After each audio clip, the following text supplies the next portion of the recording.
हरे कृष्ण। श्रीमद् भागवतम द्वादश स्कंद अध्याय 9।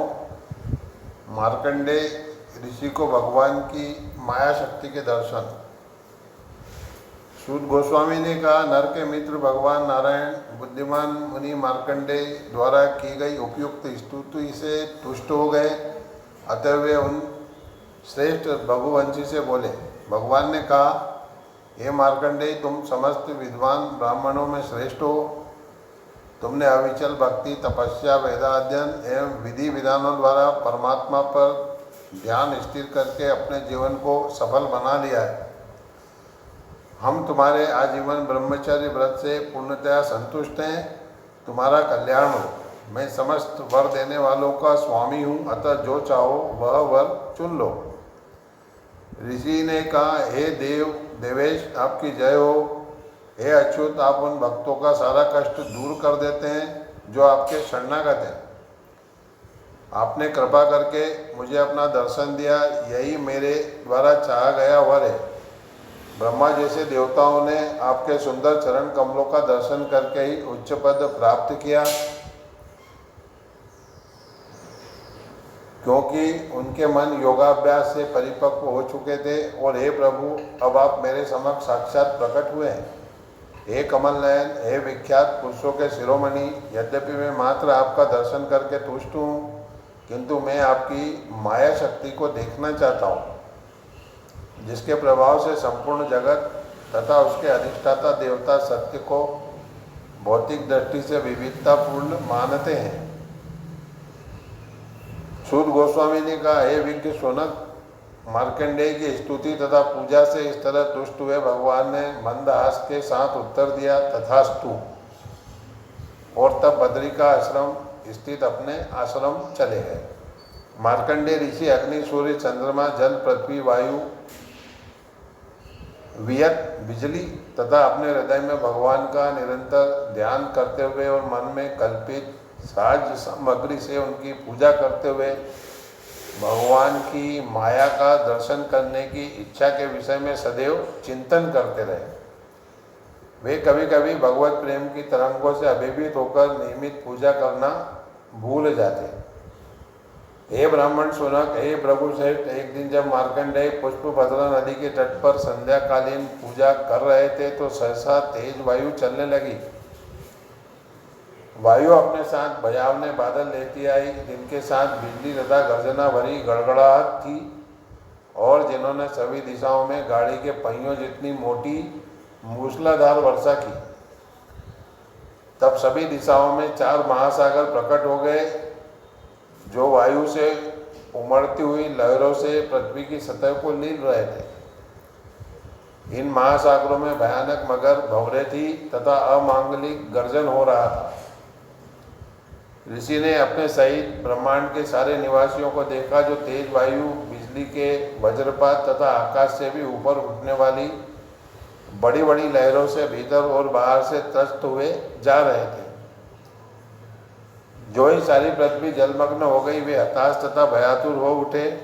मार्कंडेय के देखते देखते बादलों से हो रही वर्षा समुद्र को भरती रही, जिससे महासागर के जल ने अंदर द्वारा भयानक लहरों के उठने से पृथ्वी के द्वीपों, पर्वतों तथा महाद्वीपों को ढक लिया। जल ने पृथ्वी, अंतरिक्ष, स्वर्ग तथा स्वर्ग क्षेत्र को आप्लावित कर दिया। दरअसल सारा ब्रह्मांड सभी दिशाओं में जलमग्न था और उसके निवासियों में से एकमात्र मार्कंडेय ही बचे थे। उनकी जटाएं चित्रा गई थी और ये महामुनि जल में अकेले इधर उधर घूम रहे थे, मानो मूक तथा अंधे हो।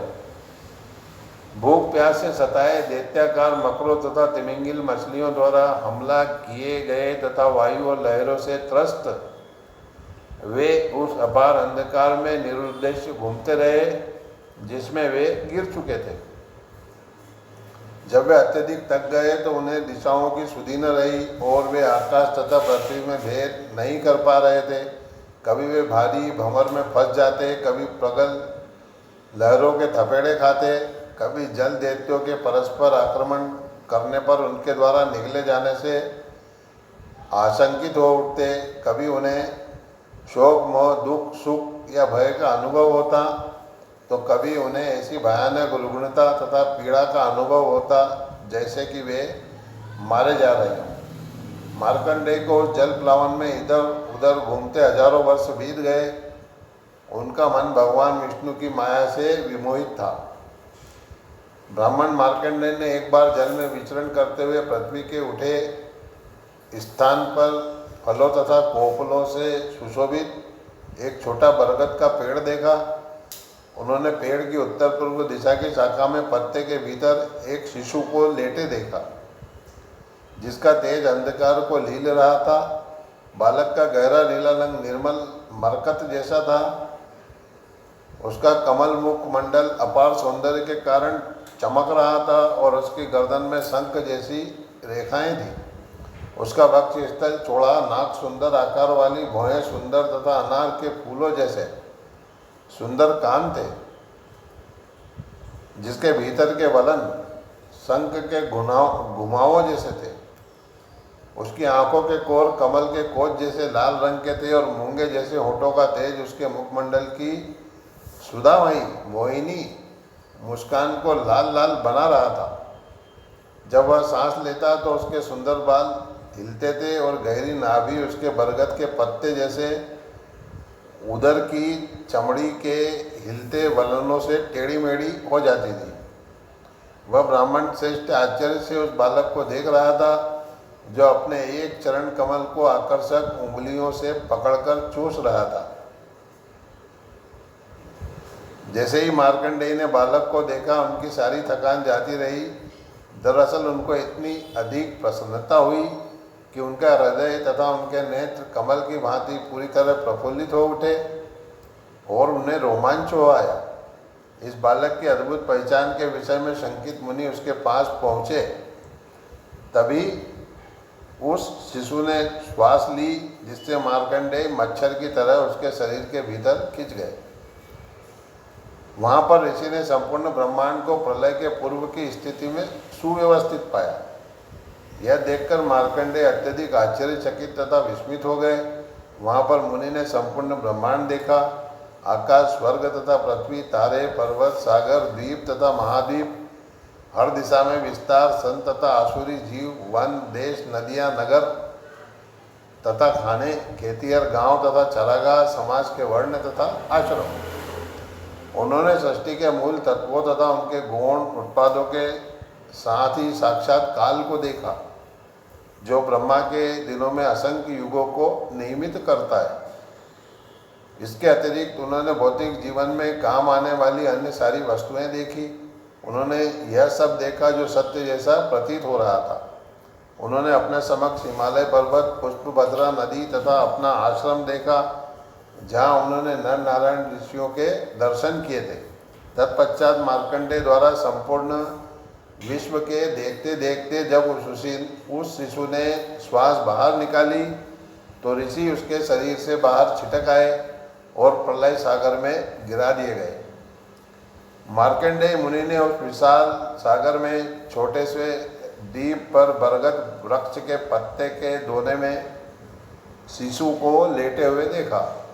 वह सुशी उनको अपनी आंखों की कोरों से प्रेमामृत भरी हंसी से देख रहा था।